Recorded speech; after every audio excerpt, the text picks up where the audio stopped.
Well, hello again on the history programme on Destination Uri, and we're joined today with Captain Tom Ramsey, his wife Kathleen, and Captain John McParland. And Tom, you're home on a holiday.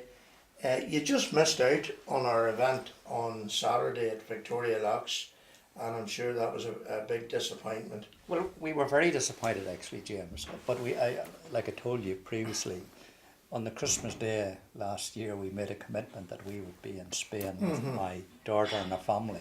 And unfortunately we got back on the night of the do of the locks on Saturday. But I couldn't let them down, and at the time you hadn't arranged the date. That's right, that's right. Yeah, so that we were very disappointed, Kathleen and I, that we didn't make it, because we very much enjoyed last year's. Oh yes, it was marvellous, it really was great. We told so many people about it, just how fantastic it was. It was an honour for us to be able to go, to be honest.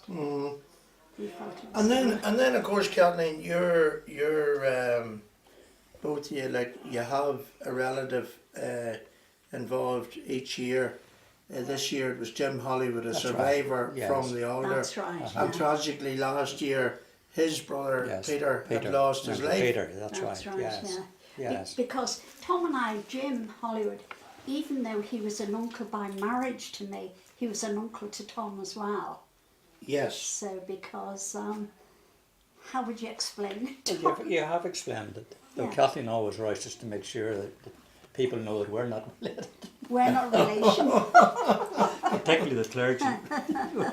Well, one man that was there was Captain John McParland, and John, for you, what did you think of the proceedings on Saturday? I thought it was a great 100% success, completely. And what impressed me most of all was the people who turned up. A Reverend Barry, a Presbyterian minister from Newry, he's a great old friend of ours. He's always there if you want him. The other people you must mention is the Camlock Brass and Reed Band. If you just say, Fantastic, John. Look behind you and they're there. The holes, the amount of holes.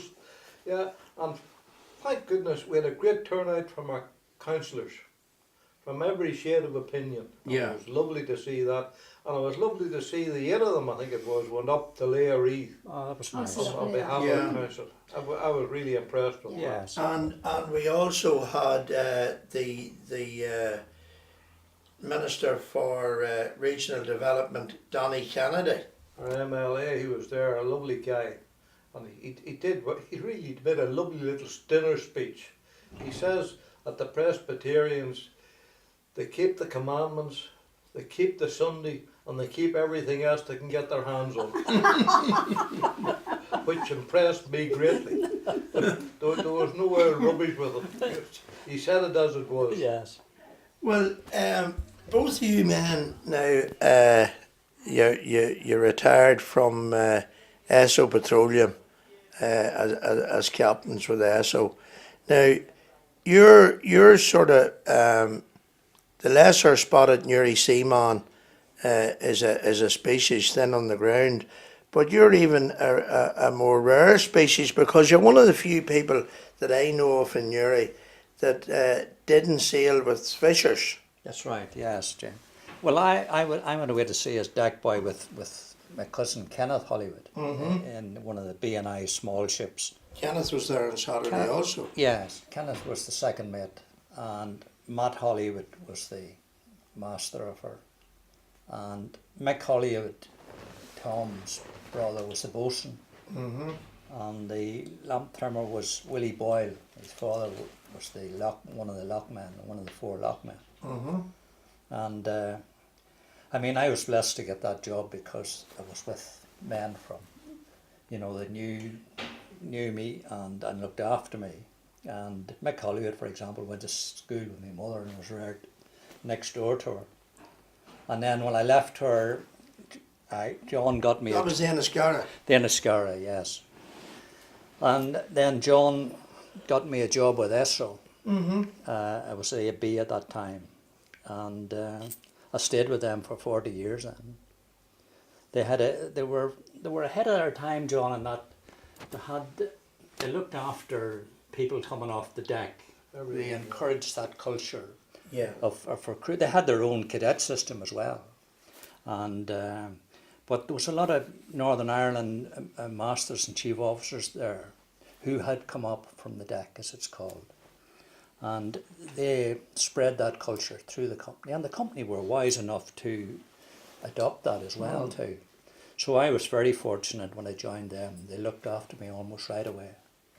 Now, you created something of a particular niche back in 1976 with the first import from the Brent field. Yes.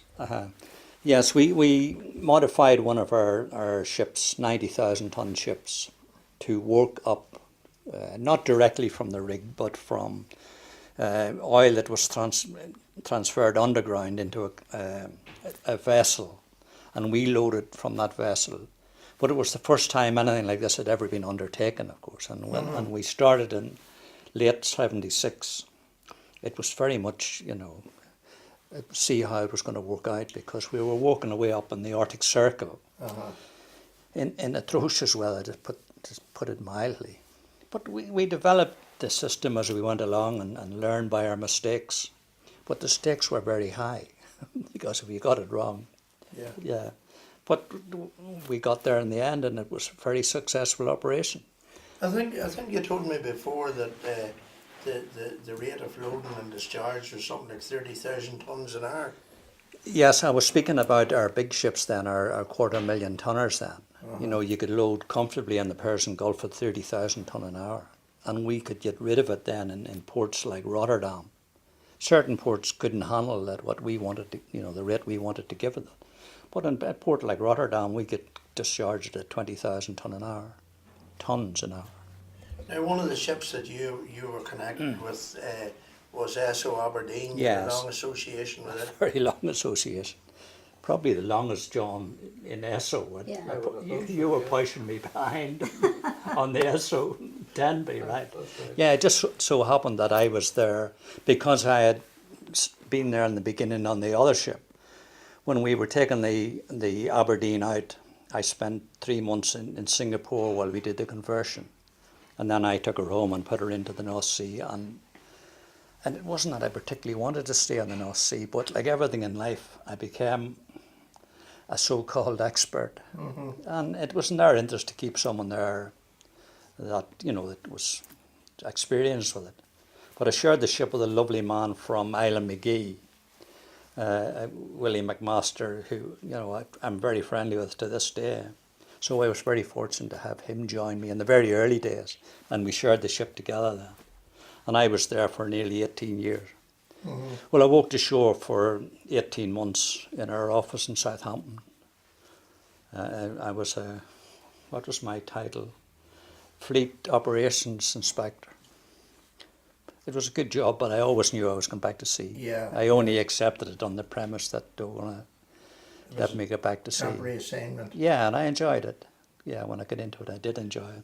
Well, now, Tom, just when you started in 1957, Yeah. it was sort of the beginning of the end, the slow decline of the port of Newry. Yes. And seamen were disappearing from Fadham compared to your youth in Fadham. You must have saw the evolution and the change of how things were there was a wind of change. Oh, absolutely. Because when I was growing up, like John will tell you, every house from McGill's at the Forge to O'Keefe's up on Sally O'Keefe, every house had someone, several members. John always talks about that. Yes, yeah. every house had, I think without exception, maybe O'Neill's and McKnight's, John would be one of the few two houses that didn't have anybody. But all the rest, it was just a way of life, right? And if you come from a place called Lower Fadham, it was a good chance So you were going to go to sea. Did you always harbour an intention? Your father was an engineer. Yes, Well, I did in a way because I went away in the summertime like John did. with my dad, regularly, at any opportunity I could. So I guess it's in the blood, right? You know, and yeah, that would be it. And today now, when you come back to Fathom, do you feel saddened? Do you feel, you know, when you look around and you look at the houses and there's nothing, only the ghosts of men gone? Does it register with you? Well, I know what you're talking about, but I've now got used to it because I've walked up the road so often. I walk from the Forge up to my cousin Kenneth, or next door to him, to Peter Hollywood's, and yeah, there isn't hardly a house left that I remember, right? But it so happens that I went to a wake last night, and I said to the son of the house, I was born next door in that garden there and reared there. He says, no, you weren't, Tom. You were born right here. He said, that little tree was planted to mark the spot where the old house, that was our house. So, yes, I am saddened going back to see the changes, right? You know, I could remember every house on the road. Kathleen could probably do the same, right? Because she spent a lot of time with us every summer almost. We met when we were 3-year-old. And we didn't start going steady until we were 11. And Kathleen, where were you from originally? Well, my father was from Fathom. My mother was from Tipperary. And Mum and Dad, they got married in Liverpool. And I was born in Liverpool. Then we came over here for a while to live. But, you know, the houses that Eddie was talking about, Collins's house before. Yes. And my granny had both of those houses. And we used to spend 6 weeks holiday in Ireland. Daddy always went away to see. He was O'Keefe as well. One of Brian's brothers. Yes, Peter. My father was Peter O'Keefe.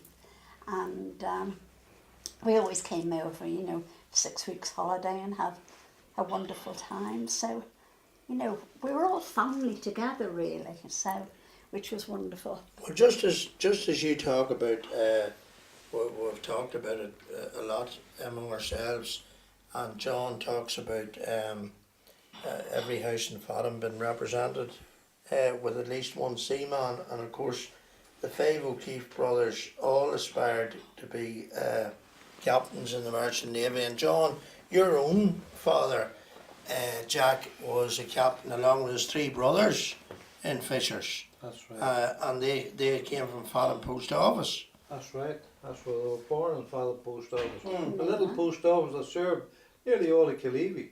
The postman went up from there on his little bicycle. I suppose they only post delivered once a week in those days. But they took the letters up there. They all learned to swim in the canal. There was 7 brothers and 2 sisters, and 4 of the brothers were captains. One of them never became a captain. He didn't want a captain's job. My uncle Paddy. That was Paddy, yeah. He was mate in Fishers of Barrow, and he was decorated during the war for carrying ammunition, I think. I think he was torpedoed 3 times. He might have been, yes. He was. But I was just reading today, actually, 1916 is going to be, both nationally and locally, it's going to be a stellar year, because we have the centenary of the opening of Clough Chapel on Easter Sunday 1916. Yes. We have the loss of the SS Dingle, on which your Uncle Ned was the sole survivor. That's right, yeah. In November 1916, February, and then of course the awful tragedy of the Retriever and the Connemara collision in November 1916. Right, yeah. But your Uncle Ned was the sole survivor of the loss of the Dingle. The Dingle, yes, that's right. And he made it back to Fathom. He was only a lad. That's right. I think they didn't realise he was coming home at all. They thought he'd gone. Yeah. But all of those guys, they were great men. From lower Fathom. He was the Fathom line. But the guys up on top, the Hollywoods as well. On the other side of my family were captains. Kenneth Swallow, a first cousin of mine, he was a captain as well. Right, Charlie. And my first ship was the SS Bamboo, which Jim Hollywood, Captain Jim, was captain of. He was a cousin of mine as well. So they're all related. And incidentally, Captain Jim, Willie Cahoon and Michael O'Neill were 3 survivors from the Alder, which were commemoration was last Saturday. Yeah. And both the three of them men went on and became captains in Fishers and captains in different companies after that. In fact, Billy Cahoon was there until he retired in 1972-73. Yes, he died a young man though. That's right. And his grandson was there on Saturday, and also from the Kerry, Captain Lockhart, we had his grandson, a lad called Roy Taylor. But just to get back to the Fadham connection, John, there's a wee quotation that stuck in my mind from we were doing the schools earlier on this year. Excuse me, am I in a farm? And do you remember Not really.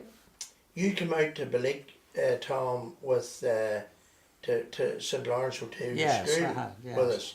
Yes. And I remember asking you what you thought of the contribution of the seamen from Fadham.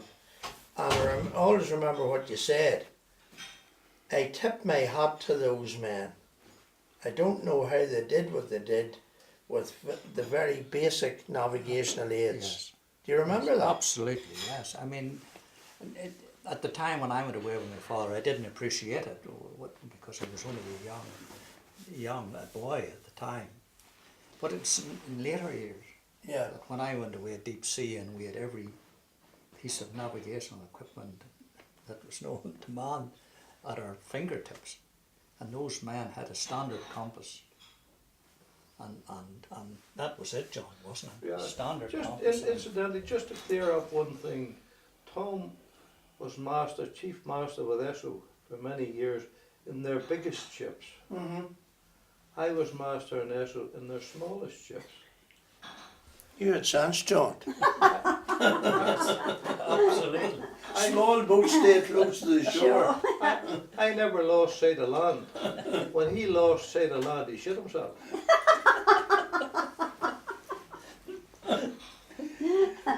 Well, Yeah, tell me. but that is the difference in Tom and I.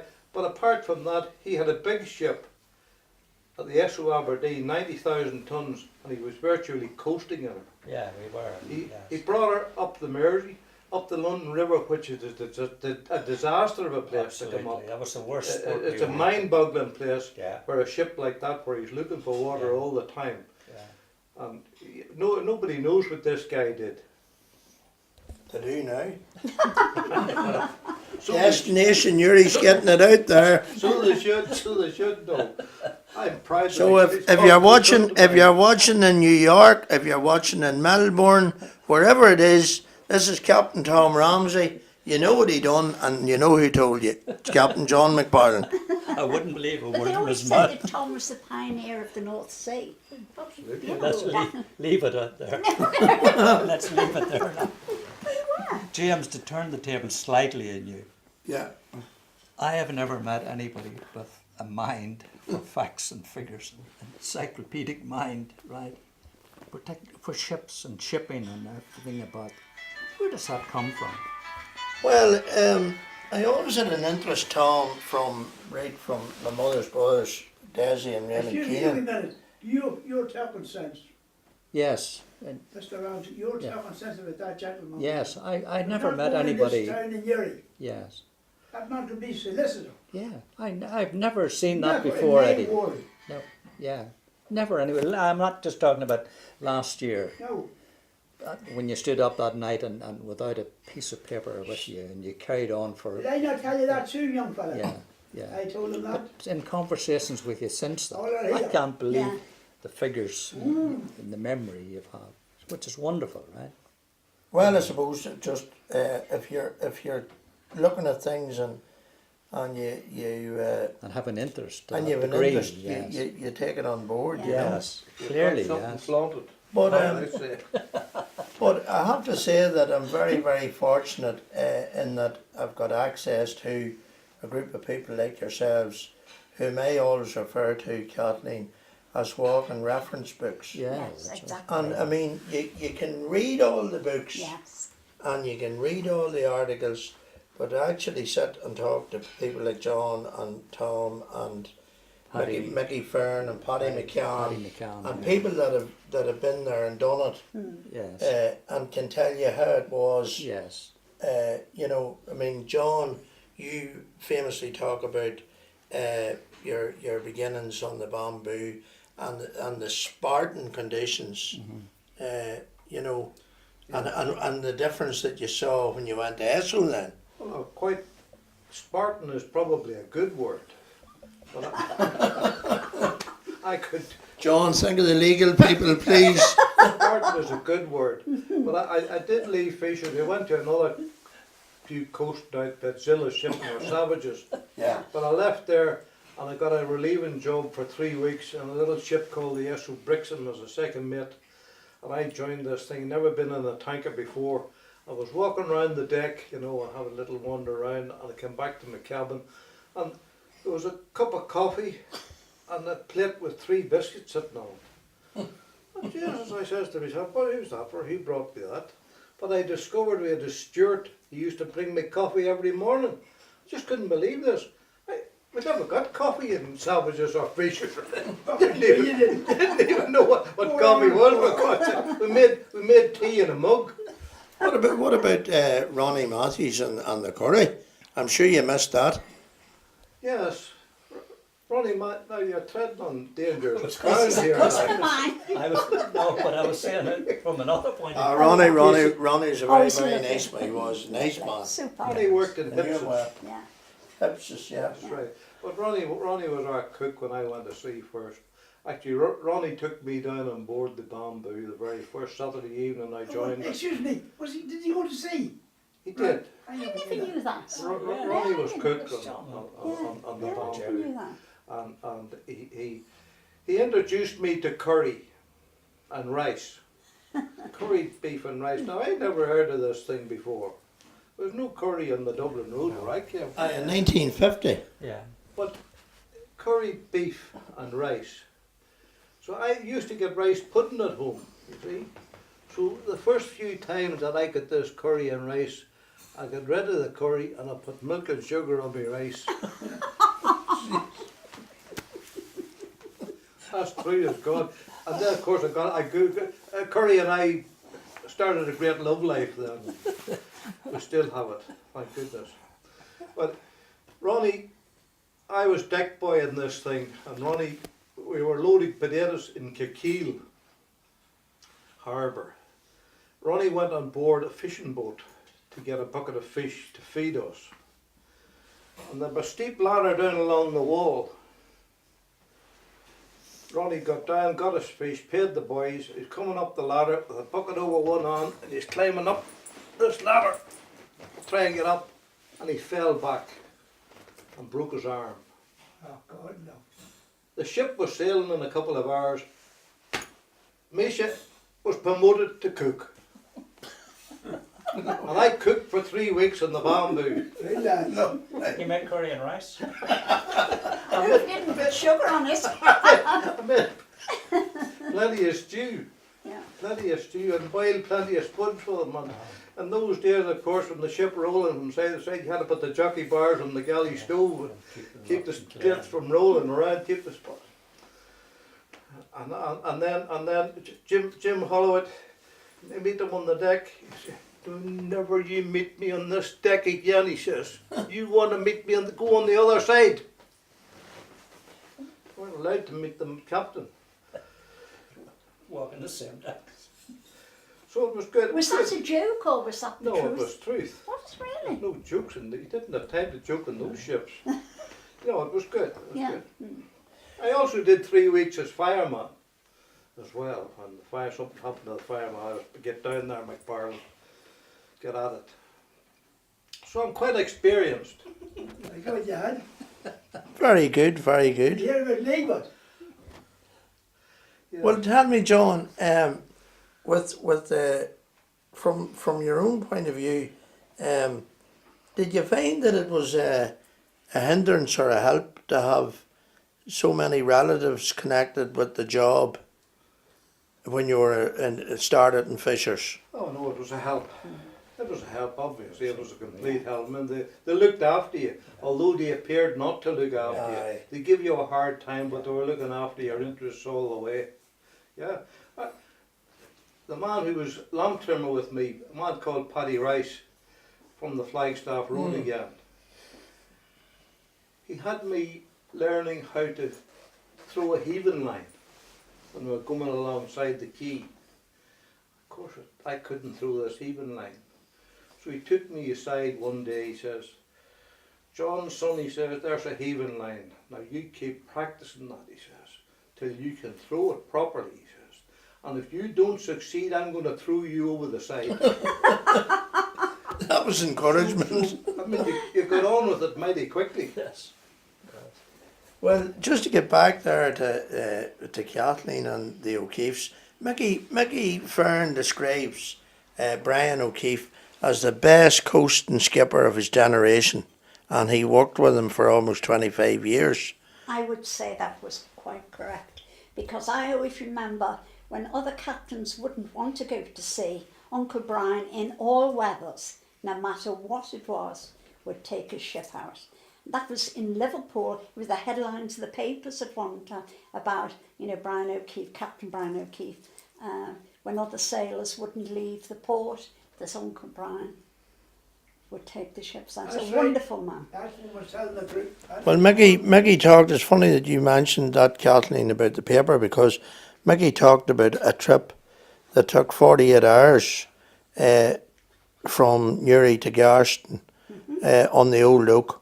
Yeah. And Peter Jackson actually was the engineer and Mickey was the mate. And he said it took 48 days and 48 hours, and the Liverpool Echo came down to photograph them when they came into Garston. They were the only coaster that came across. That's right. Because I was working in a shipping office at the time, and so this was the big thing because the weather was atrocious at the time. And anyway, it just happened to be that my name was O'Keeffe, and there was a captain came through Liverpool, and nobody could understand why on earth the ship was out. And this was Uncle Brian, to be honest with you. I said, "Oh, that's my uncle," I said, "Oh, you must have been crazy to do that," you know what I mean? I said, "Oh, no." I said, that's the type of man he was. That's what he does. Yeah, he Oh, would he have was done. powerful strong. Yeah, but then somebody else said, but he was putting other men's lives at risk at the same time. But at the same time, he was a most fantastic master, noted for it. Everybody knew that. Excuse me, you was no better than your own dad. Oh, no, my own father was good as well, and all the Yeah, others, were but, he stood out, didn't he? Daddy was different. There's lambs and rams. Well, John, you have a good story about Brian and a Liverpool pilot with the fog. Or was it Tom had that on? James, I think that. Oh, that was you, was it? Yeah. That's right. Yes. There's my encyclopedic memory. Perhaps I shouldn't have mentioned that. No, I play golf with a retired Liverpool pilot who was a very young pilot, and they went on those ships, smaller ships, and a lot of work from Garston. And he said he left Garston with Big Brian in dense fog. Couldn't see, and no radar, of course, in those days, nothing standard compass. He didn't want to sail on the ship, the pilot didn't. But Big Brian says, "Don't worry, it's no problem. I can get you out to the bar and get you off the ship. I'll be doing it, right?" So the pilot was delighted. he wasn't going to take any part in this. And he said he walked the whole channel down, the Boyd Channel, with a stopwatch on the standard compass. He knew all The dead every reckoning. course, yes, and the distance run, as you say, the dead right. And he said they never saw a thing, the whole way down the channel. And other ships were moving as well. And he said, "I'll go to my grave remembering that incident," he said, because he said it frightened the life of me. He said, "I was a trained Mersey pilot, although only a junior one. But he said he thought it was a remarkable feat to do it, you know, with basic. And once again, a man from Father. That's right, too. Yeah, Yeah. will Well, I he- talk about him? pardon? Will I say a few words about Brian? That'd be nice. Well, I'll tell you about Brian. So up there at the Locks, we Jim Holloway was at the Locks. He was a captain. That's Jim now. Aye, jam, yes. And it was shocking foggy going up the canal. And we Jim says, well, he says, I'm not going. Well, he says, Brian, what's wrong? We are start for foggy. Oh, he says, I'm going, he says. Fog or no fog, he says. Let them ropes go. Fog or not, whatever was in him. He come up the canal the same as if it was day late in the morning. Never hurt nothing. Yeah, And you couldn't see that. And who told me that guy? Peter Paul Holloway. yes. And his brother says, oh my God, he says, I'm not going up. Brian says, I'm going up, he says, I'm going home. Whatever was in him, Yes. or whatever he could see in front of him, and hold that steady wheel. He was powerful, strong.